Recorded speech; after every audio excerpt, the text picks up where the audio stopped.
नमस्कार दोस्तों, आज हम बात करेंगे मासिक अभ्यास प्रश्न 17 2024-25 माह नवंबर का जो मासिक टेस्ट होने वाला है इसे हिंदी का पूरा रियल पेपर और साथ में इसके आंसर का भी बात करेंगे। तो चलिए वीडियो स्टार्ट करते हैं बिना टाइम वेस्ट किए। अगर चैनल पर नए हो तो चैनल को फटाफट सब्सक्राइब कर लीजिए और बेल आइकन का बटन प्रेस कर लीजिए।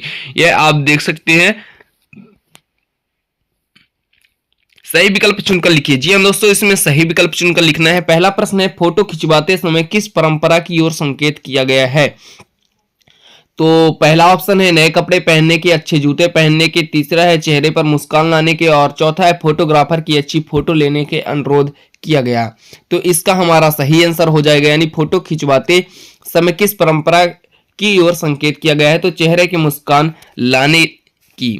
इसी तरह हमारा दूसरा प्रश्न है जो कि आपके स्क्रीन पर शो हो रहा है, प्रेमचंद के फटे जूते पाठ लिखा है, किस कवि ने लिखा है? तो हरिशंकर परसाई, महादेवी वर्मा, प्रेमचंद और हजारी प्रसाद द्विवेदी। तो इसका हमारा सही आंसर हो जाएगा, आप देख सकते हैं, इसका हमारा सही आंसर हो जाएगा हरिशंकर परसाई, हरिशंकर परसाई। तीसरा हमारा प्रश्न है जो कि आपके स्क्रीन पर शो हो रहा है दोस्तों।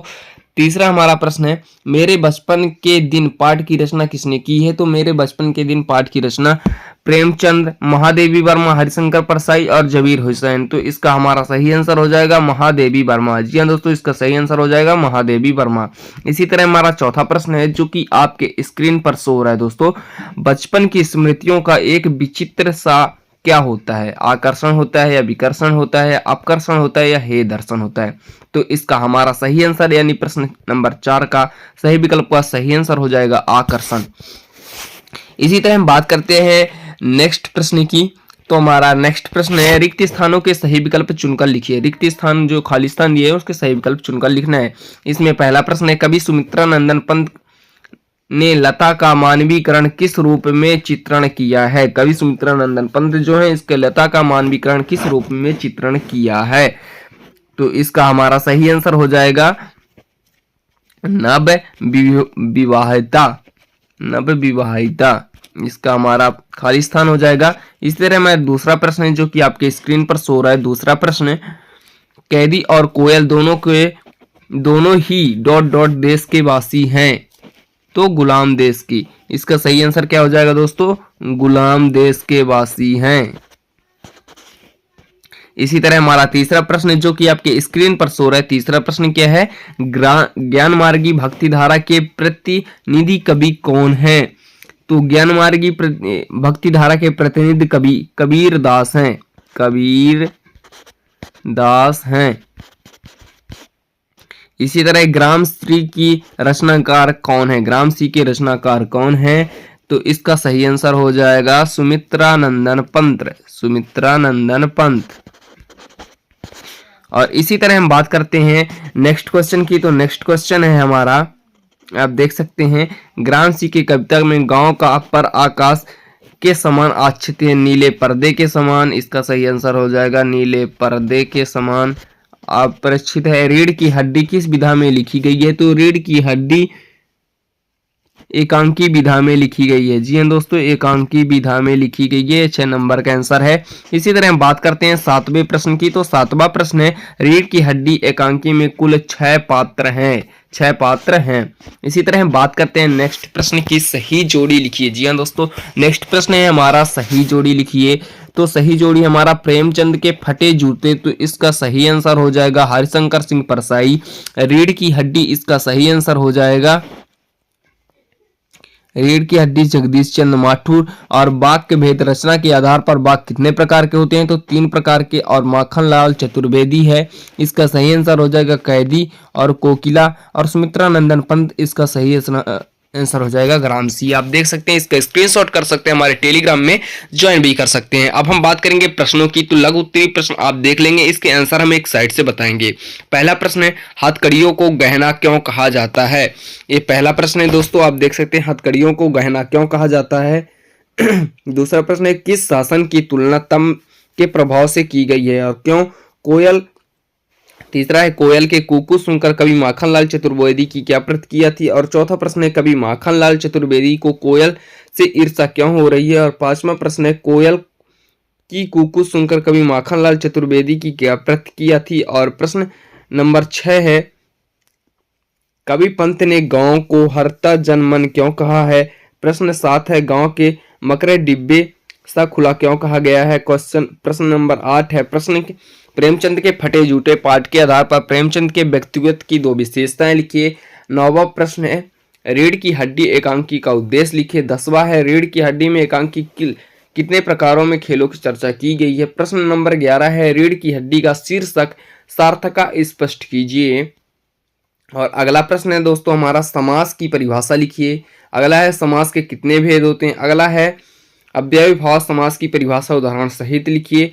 नेक्स्ट प्रश्न है 15 नंबर, तत्पुरुष समास की परिभाषा एवं उदाहरण सहित लिखिए। प्रश्न 16 है, कर्मधारय समास की परिभाषा उदाहरण सहित लिखिए।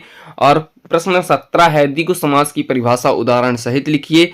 और अगला प्रश्न है, बहुब्रीहि समास की परिभाषा उदाहरण सहित लिखना है। और अगला है, रचना के आधार पर वाक्य कितने प्रकार के होते हैं? उदाहरण सहित लिखना है। अब इसके आंसर की बात कर लेंगे दोस्तों, तो हम आंसर देख सकते हैं दोस्तों। प्रश्न पहला है, हथकड़ियों को गहना क्यों कहा जाता है? तो इसका सही आंसर हो जाएगा, कवि ने हथकड़ियों की तुलना गहनों से क्यों की है? क्योंकि भले ही यह कवि के लिए हथकड़ी है, परंतु यह ब्रिटिश सरकार द्वारा दी गई परिधीनता है। यह ब्रिटिश राज का प्रतीक है और अंग्रेजों द्वारा पहनाया गया है। दूसरा प्रश्न है, आप देख सकते हैं, किस शासन की तुलना में तम का प्रभाव अधिक है? क्यों?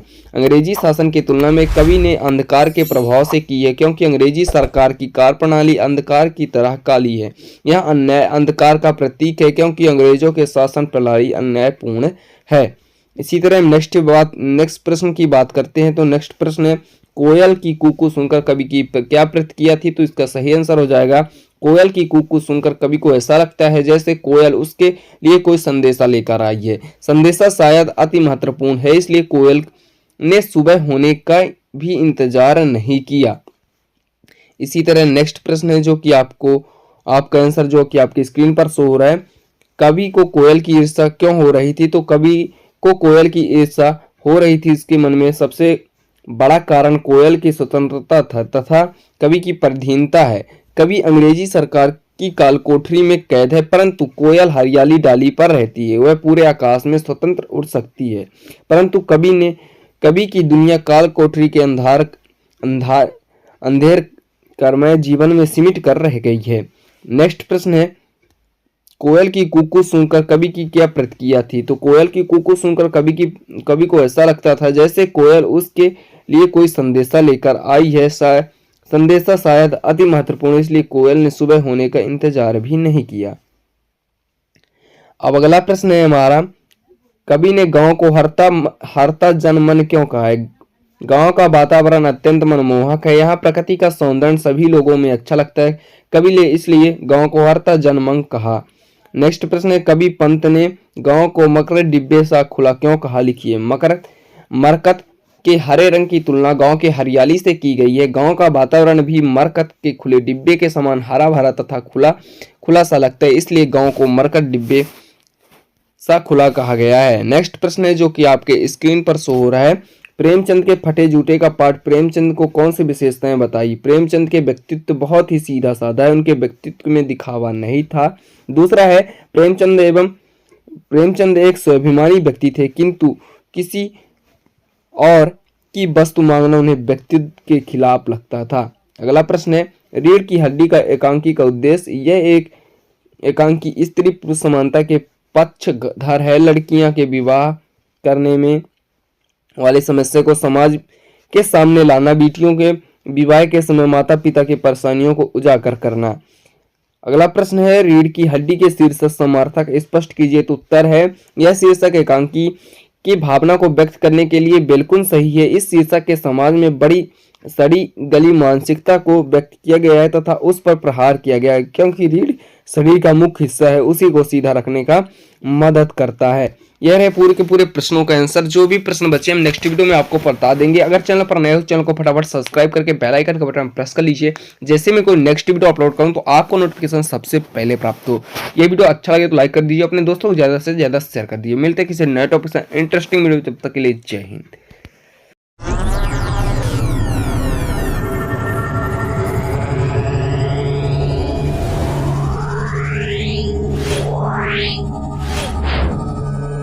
Yeah.